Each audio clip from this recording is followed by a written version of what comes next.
What is his face telling you? He's scared. I like to share my feelings with the class.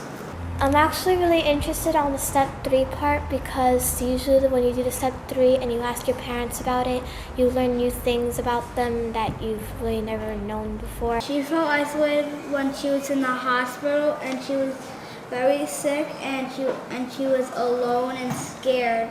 Step 1, because you share an experience that you have with the word. Especially step 4, when we get to act out a feeling word. I think it was hopeless.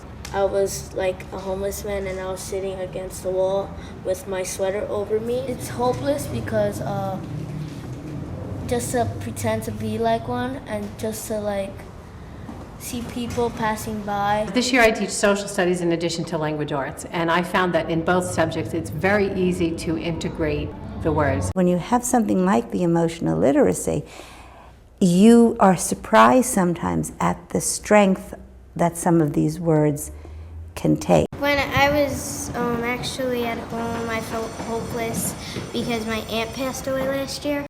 But I found out that emotional literacy kind of helped me through it because I found out how to use the word and how to regulate it. What was the feeling word that you liked the best? What was yours? Enthusiasm. Enthusiasm. Yeah. The words lend themselves to the curriculum. I mean, you have words like aggressive, you have determined. Again, how much is determination a part of how they are going to succeed or not succeed with what they're doing?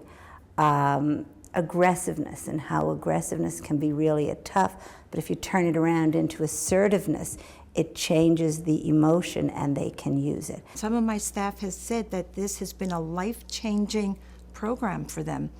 They've been able to incorporate it into their own life with their own children and significant others, and they are leading a much better existence. So that uniqueness to the program of understanding it as an adult and living it first and then teaching it to the students is essential. I worked really, really hard, and just last week, you guys know, I finally graduated with my master's degree. And I was conferred, and I was told, please move your tassel to the other side. And it was at that moment that I just was overcome with this happiness that was just through the roof. When I was in 5th grade and I went to the district spelling bee and I came in 3rd place and I felt extreme happiness. Okay, you felt? Ecstatic. And I had really bad grades and I thought I wasn't gonna pass.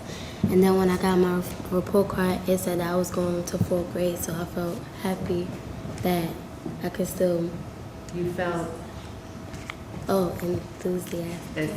Ecstatic that I was moving on to the 4th grade. Even if they're not, we're not necessarily dealing with emotional literacy if we're on a different subject matter.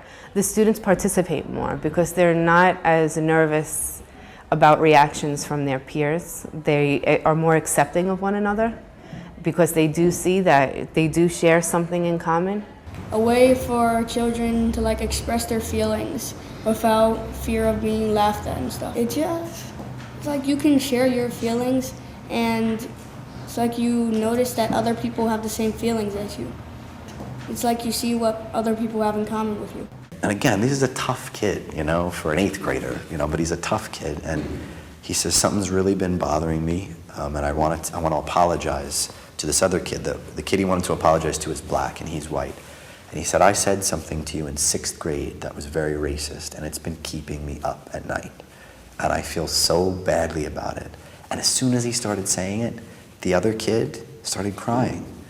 And they're looking at each other across the room, 2 boys that you would never, boys do not show their emotions like this, were standing and talking to each other and crying at each other. And after he got his apology out, on their own accord, they stood up and hugged each other real hug, strong.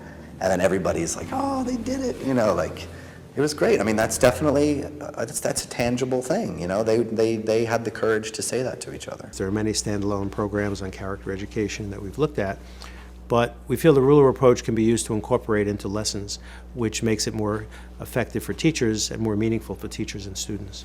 Whenever I take a math test, I feel really nervous because, well, I'm not very good in math, but emotional literacy has helped me get through it and be brave to do it. I just have to be hopeful that I will pass, and sometimes it actually works.